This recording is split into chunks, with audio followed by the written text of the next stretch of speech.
ठीक है, अब यहाँ देखो मेरे पास टाइटल स्लाइड इस वक्त कंप्लीट हो गई है। ठीक है, ये आपकी टाइटल स्लाइड आती है जिसमें हमने टॉपिक का नाम और प्रेजेंट कौन कर रहा है उसका नाम हमने यहाँ पे दे दिया। ठीक है, अब फॉर एग्जाम्पल मुझे कोई दूसरी स्लाइड ऐड करवानी है। ठीक है, तो टाइटल स्लाइड है ना, फॉर एग्जाम्पल मुझे अब एक ऐसी स्लाइड चाहिए जिसके अंदर फॉर एग्जाम्पल मुझे एक टॉपिक और उससे रिलेटेड कंटेंट, ठीक है, उससे रिलेटेड कंटेंट चाहिए। तो देखो यहाँ पे होम के टैब के अंदर आपके पास एक बटन है न्यू स्लाइड का। ठीक है, आप इसके ऊपर क्लिक करो और यहाँ पे देखो टाइटल स्लाइड तो हमने ऐड की हुई है जो बाय डिफॉल्ट ऐड होती है। सही है, जब आप फर्स्ट टाइम ओपन करते हो।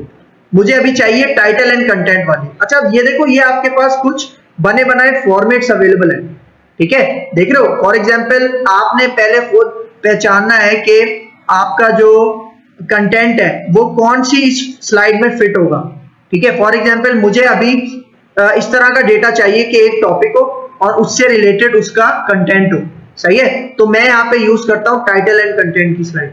ठीक है, मैं इसके ऊपर क्लिक करता हूँ तो यहाँ पे देखो मेरे पास आ गया। ठीक है, फॉर एग्जाम्पल यहाँ पे देखो ये जो बॉक्सेस है ना ये मेरे पास बने बनाए आए हैं। ठीक है, ये जो पहला बॉक्स है इसमें मैं टाइटल, फॉर एग्जाम्पल इसमें मैं टाइटल दे दूं यहाँ पे कोर्सेज। सही है, कि एप्टेक में कौन कौन से कोर्सेज होते हैं। ठीक है, फिर इसके बाद इसी से रिलेटेड मैं नीचे आ जाता हूं। अब यहाँ पे मैं कोर्सेज मेंशन कर देता हूँ। ठीक है, फॉर एग्जाम्पल MS ऑफिस। ठीक है, इसी तरह फॉर एग्जाम्पल वेब डिजाइनिंग। ठीक है, इसी तरह फॉर एग्जाम्पल वेब डेवलपमेंट। ठीक है, फिर कुछ और कोर्सेज होते हैं हमारे पास जावा। ठीक है, और इसी तरह C#। ठीक है, फिर इसके बाद फॉर एग्जाम्पल एंड्रॉइड। ठीक है, ठीक है, आईफोन वगैरह। ठीक है, इसके लिए हमारे पास कोर्सेज है। ठीक है, तो इस तरह मैं क्या कर सकता हूँ, ये मैंने कोर्सेज ऑफर कर लिए। ठीक है, कोर्सेज दे दिए। अच्छा, यहाँ पे अब फॉर एग्जाम्पल मेरी ये स्लाइड भी कंप्लीट हो गई। ठीक है, अब मुझे एक और एक्स्ट्रा स्लाइड चाहिए तो मैं दोबारा यहाँ न्यू स्लाइड पे आऊंगा। अब देखो मैं यहाँ पे कौन सा फॉर एग्जाम्पल स्लाइड ऐड करवाना चाहता हूँ। ठीक है, मेरे ऊपर डिपेंड करता है। ठीक है, मैं यहाँ पे ऐड करवा लूँ। ठीक है, फॉर एग्जाम्पल मैं दोबारा यही टाइटल एंड कंटेंट वाली स्लाइड ले रहा हूँ और यहाँ पे मैं लिखता हूँ फॉर एग्जाम्पल ब्रांचेस। सही है, आपकी मर्जी है आप किस हिसाब से अपने स्लाइड्स में बनाते हो। ठीक है, फॉर एग्जाम्पल मैं यहाँ पे दे दूं ब्रांचेस ऑफ एप्टेक। ठीक है, मैं यहाँ पे एक अपना ब्रांच का दे दूं लतीफाबाद। ठीक है, फिर इसी तरह एक सदर। ठीक है, फिर इसी तरह एक डिफेंस। सही है, और कराची में है हमारे पास। ठीक है, फॉर एग्जाम्पल मैं यहाँ पे दे दूं नॉर्थ आजमाबाद। ठीक है, इसी तरह फॉर एग्जाम्पल एक कैंपस गुलशन इकबाल में है। ठीक है, इस तरह से दे सकता हूँ। सही है, मतलब हमारे ऊपर डिपेंड करता है। ठीक है, फिर इसके बाद फॉर एग्जाम्पल मैं एक स्लाइड ले लूं यहाँ पे, एक सेकेंड वेट। ठीक है, मैं यहाँ पे टाइटल ओनली की स्लाइड ले लेता हूँ। अब देखो टाइटल ओनली में क्या है कि सिर्फ टाइटल आ रहा है। सही है, और कुछ भी नहीं है। ठीक है, तो मैं क्या कर सकता हूँ यहाँ पे फॉर एग्जाम्पल मुझे अगर कुछ इमेजेस डिस्प्ले करवानी है। ठीक है, फॉर एग्जाम्पल मैं यहाँ पे दे दूं इमेजेस, इसका टाइटल दे रहा हूँ और यहाँ पे इमेजेस मुझे डिस्प्ले करवानी है। तो मैं क्या कर सकता हूँ, यहाँ पे मेरे पास अगर कोई इमेजेस पड़ी है इंसर्ट। ठीक है, इंसर्ट के टैब में जाता हूँ, यहाँ पे पिक्चर्स। ठीक है, अगर मेरे पास कोई पिक्चर्स वगैरह पहले से पड़ी है तो मैं उसको इंसर्ट करवा लेता हूँ। फॉर एग्जाम्पल ये एक स्क्रीनशॉट पड़ा है, मैं इसको इंसर्ट करवाऊँ। सही है, देखो इजीली हमारे पास आ गया। जिस तरह हम MS वर्ड के अंदर इंसर्ट करते थे, इसका साइज आप एडजस्ट करके इसको अपने हिसाब से एडजस्ट कर लो। सही है, फॉर एग्जाम्पल हमारे पास ये कितनी स्लाइड्स क्रिएट हो गई, 4 स्लाइड्स क्रिएट हो गई। ठीक है, अब फॉर एग्जाम्पल हम एक आखिरी स्लाइड क्रिएट कर लेते हैं और इस दफा हम ले लेते हैं ब्लैंक स्लाइड। देखो ब्लैंक स्लाइड में क्या होता है, आपके पास ये जो बॉक्सेस है ना जिसके अंदर हम टाइप कर रहे हैं, ब्लैंक स्लाइड में ये नहीं आते। ठीक है, बिल्कुल खाली होती है। ठीक है, अगर मैं यहाँ पे देखो मेरे पास बिल्कुल खाली आया। ठीक है, लेकिन अब अगर इस स्लाइड के अंदर मुझे फॉर एग्जाम्पल कोई टेक्स्ट ऐड करवाना हो, सही है, तो मैं क्या करूं, इंसर्ट के टैब में जाऊं। यहाँ पे देखो हमारे पास एक सेक्शन है टेक्स्ट बॉक्स का। सही है, मैं इसके ऊपर क्लिक करता हूं और यहाँ पे आके ड्रॉप करता हूँ। सही है, और यहाँ पे फॉर एग्जाम्पल मैं मैसेज प्रिंट करवा देता हूँ इन दी एंड थैंक यू का।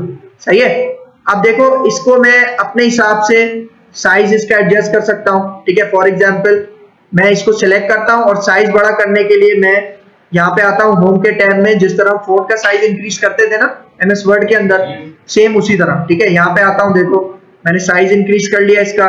इसको बोल्ड कर लो, ठीक है, इसको आप कलर वगैरह अप्लाई कर लो, ठीक है, ये रेड कलर आ गया, इसको अपने हिसाब से एडजस्ट कर लो, ठीक है, इसको रोटेट कर लो थोड़ा सा, ठीक है, इसको रोटेट कर लो तो ये आपके पास लास्ट स्लाइड क्रिएट हो गई। अच्छा एक चीज अभी नोट करो, हमारे पास ये जो पूरी प्रेजेंटेशन अभी हमने क्रिएट की है थोड़ी खाली खाली है, मतलब व्हाइट व्हाइट बैकग्राउंड आ रहा है, इसमें कोई मतलब डिजाइनिंग अप्लाई नहीं है, कोई थीम अप्लाई नहीं है। तो हम क्या करें, यहाँ पे डिजाइन के टैब में जाते हैं, ठीक है, डिजाइन के टैब में यहाँ पे जाते हैं तो देखो यहाँ पे कुछ बाय डिफॉल्ट हमारे पास थीम्स आ रही हैं, टेम्पलेट्स आ रही हैं, देख रहे हो। अच्छा ये वही टेम्पलेट्स हैं जब हमने पावर पॉइंट स्टार्ट किया था ना, जो पहली विंडो आ रही थी, सही है, वहां पे भी हमारे पास ये मौजूद थी। अगर आप डायरेक्ट वहीं से लेते तब आपके पास ये जो व्हाइट बैकग्राउंड है ना वो नहीं आ रहा होता, तब वही आ रहा होता जो आपने सिलेक्ट किया, ठीक है। लेकिन हम यहाँ से अभी चूज कर लेते क्योंकि हमने ब्लैंक प्रेजेंटेशन ली थी, ठीक है। मैं फॉर एग्जांपल ये सिलेक्ट करता हूँ एक थीम, ठीक है। अब ये देखो ये थीम मेरे पास किसके ऊपर अप्लाई हो गई, मेरी प्रेजेंटेशन की सारी स्लाइड्स के ऊपर अप्लाई हो गई, देख रहे हो। मतलब इसका लुक भी आपके पास आपके हिसाब से एडजस्ट हो सकता है, ठीक है, आपके ऊपर डिपेंड करता है। बहुत सारी थीम्स है यहाँ पे, देखो यहाँ पे एक सेकंड, यहाँ पे एक थीम से रिलेटेड आपके पास मल्टीपल कलर्स भी हैं, देख रहे हो। फॉर एग्जांपल इस थीम के 4 कलर्स हैं। जिस तरह आप शॉपिंग करने जाते हो ना, आपको एक शर्ट पसंद आई, आप कहते हो मुझे मल्टीपल कलर्स दिखाओ इसमें, ठीक है, सेम उसी तरह, सही है। तो यहाँ पे आके फॉर एग्जांपल आप कलर भी चूज कर सकते हो। फॉर एग्जांपल हम ये चूज कर लें तो ये उसके ऊपर अप्लाई हो जाएगा, सही है, देख रहे हो, इस तरह से, सही है। यहाँ पे फॉर एग्जांपल हमारा ये चीज कंप्लीट हो गई, ठीक है, हमने लुक भी दे दिया, सही है। अच्छा अब अगर मुझे इसको फुल स्क्रीन में देखना है, अभी देखो ये फुल स्क्रीन में नहीं है, सही है, तो मतलब शॉर्टकट की भी होती है F5, वरना आपके पास देखो यहाँ जूम कंट्रोल है नीचे, इसके साथ आपके पास यहाँ एक बटन होता है स्लाइड शो का, नजर आ रहा है, जूम कंट्रोल के साथ, ठीक है। स्लाइड शो पे आप क्लिक करो तो ये आपके पास फुल स्क्रीन पे अवेलेबल हो जाएगी, ठीक है। अब आप इसको मूव करवाने के लिए क्लिक भी कर सकते हो या आप एरो की भी यूज कर सकते हो, ठीक है। मैं क्लिक करता हूं तो देखो ये मेरी आगे मूव होती जाएगी, वो बताता हूं मैं आगे जाके, ठीक है। यहाँ पे आपके पास देखो ये आपकी पूरी प्रेजेंटेशन विजिबल हो रही है, ठीक है। लास्ट स्लाइड आई, आप क्लिक करोगे तो आपके पास एंड ऑफ स्लाइड, ठीक है, क्लिक टू एग्जिट, सही है, क्लिक करो आपके पास दोबारा ये आपके उस पे ले आएगा, ठीक है, एडिटिंग मोड के अंदर।